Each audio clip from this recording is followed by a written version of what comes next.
Bună dimineața, gospodinelor! Ce faceți, fetelor? Ați gătit, ați gătit? Eu tot n-am gătit.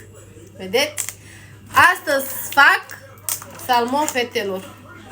Ieri am mâncat ciorbica de burtă, am mâncat și de dimineață câte un craston de ciorbă de burtă. Și acum ce să facem? Ne facem salmonul ăsta la cuptor cu un mușdei de usturoi, fetelor. Băgăm și niște cartofi, așa, la cuptor și iese o bunătate. Și mâncăm și astăzi și am scăpat și astăzi. Ce să vă spun? Scrieți-mi și voi în comentarii ce gătiți, că eu în fiecare zi vă spun ce gătesc.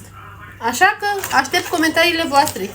Eu o să bag salmonul ăsta, fetelor, la cuptor. Vine așa. Uite. Le bag pe amândouă și fac un mușdoi de usturoi. Bag și niște cartofi la cuptor, cum v-am spus. Și scap și astăzi de ei. Da. Aștept comentariile voastre, să-mi scrieți și voi în comentarii ce gătiți astăzi.